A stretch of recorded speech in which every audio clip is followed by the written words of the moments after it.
दोस्तों, मुगल बादशाह अकबर के दरबार में हमेशा कुछ न कुछ नया घटित होता था। एक दिन जब सूरज अपनी पूरी शक्ति से चमक रहा था, दरबार में एक अजीब सा मेहमान आया। वह एक लंबा दुबला पतला व्यक्ति था जिसके चेहरे पर रहस्यमय मुस्कान थी। उसने अपने आप को रहस्य का सौदागर बताया। उसका नाम था जमालुद्दीन और वह दूर देश से आया था, जहां उसने दावा किया कि वह किसी भी राज को सुलझा सकता है। हजूर, जमालुद्दीन ने गहरी आवाज में कहा, मैं आपके सामने एक ऐसी पहेली पेश करने आया हूँ जो आपके दरबार के सबसे बुद्धिमान व्यक्ति को भी चक्कर में डाल देगी। अगर कोई इसे सुलझा ले तो मैं उसे अपना सबसे कीमती खजाना दूंगा, लेकिन अगर कोई इसे सुलझा ना सका तो मुझे आपके खजाने से एक सोने का सिक्का चाहिए। अकबर की आंखों में चमक आ गई। उन्हें चुनौतियां पसंद थी। ठीक है जमालुद्दीन, उन्होंने कहा, हम तुम्हारी पहेली स्वीकार करते हैं। हमारे दरबार में बीरबल है जो किसी भी पहेली को हल कर सकते हैं। बीरबल, जो हमेशा की तरह शांत और मुस्कुराते हुए एक कोने में खड़े थे, ने सिर झुकाया। बादशाह सलामत, मैं इस चुनौती को स्वीकार करता हूँ, लेकिन पहले जमालुद्दीन साहिब को अपनी पहेली बतानी होगी। जमालुद्दीन ने अपनी थैली में से एक छोटा सा लकड़ी का बक्सा निकाला। बक्से पर नक्काशी की थी और उसमें एक ताला लगा था। बिना किसी चाबी के जे बक्सा, जमालुद्दीन ने कहा, एक राज छुपाए हुए हैं। इसे खोलने के लिए आपको 3 सवालों के जवाब देने होंगे। हर सवाल का जवाब एक शब्द में होगा। अगर जवाब सही हुआ तो बक्सा अपने आप खुल जाएगा, लेकिन अगर एक भी जवाब गलत हुआ तो बक्सा हमेशा के लिए बंद रहेगा। दरबार में सन्नाटा छा गया। अकबर ने बीरबल की ओर देखा। बीरबल, क्या तुम तैयार हो? जी हजूर, बीरबल ने कहा। उनकी आंखों में आत्मविश्वास की चमक थी। जमालुद्दीन ने पहला सवाल पूछा, वह क्या है जो दिन में सोता है और रात में जागता है? दरबार में मौजूद सभी दरबारी एक दूसरे की ओर देखने लगे। कुछ ने फुसफुसाना शुरू किया, ये तो आसान है। एक दरबारी ने कहा, जे उल्लू है। लेकिन बीरबल ने कोई जल्दबाजी नहीं की। वे चुपचाप सोचने लगे। कुछ देर बाद बीरबल ने कहा, तारा। जमालुद्दीन ने भवें चढ़ाई, तारा? तुम्हें यकीन है? हाँ, बीरबल ने शांत स्वर में कहा, तारे दिन में दिखाई नहीं देते, मानो सो रहे हो, लेकिन रात में वे चमकते हैं, मानो जाग गए हो।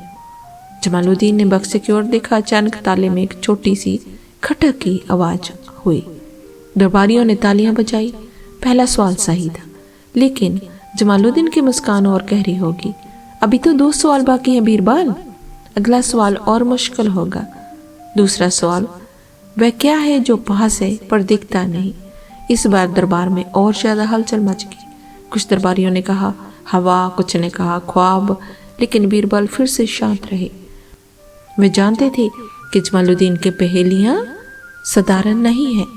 उसी रात बीरबल दरबार से निकलकर पास के एक गांव में गए।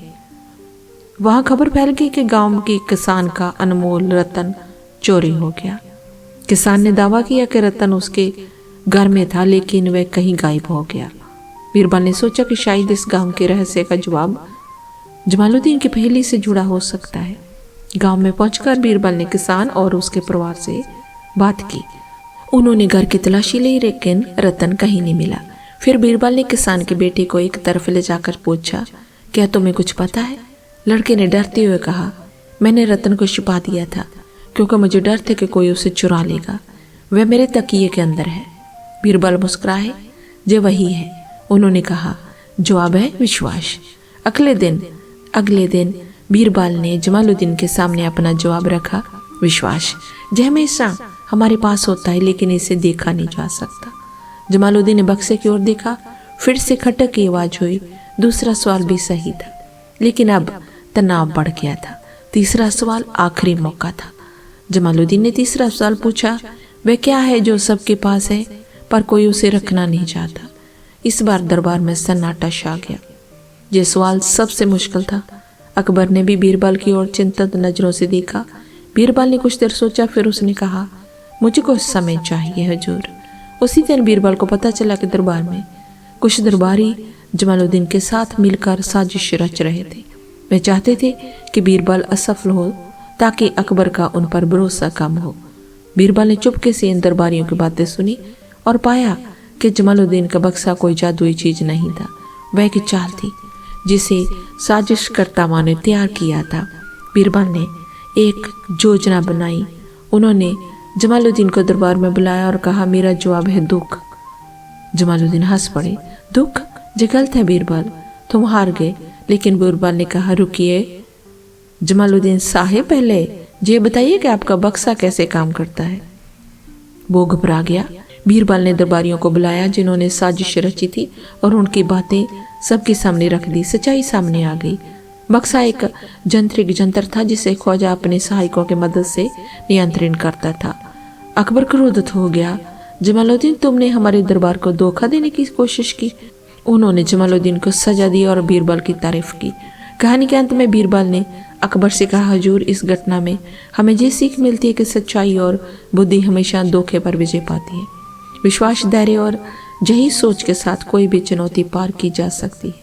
अकबर ने मुस्कुराते हुए कहा, बीरबल, तुम सचमुच हमारे दरबार का हीरा हो। और इस तरह एक और दिन बीरबल की बुद्धिमानी ने अकबर के दरबार में रोशनी बखेरी।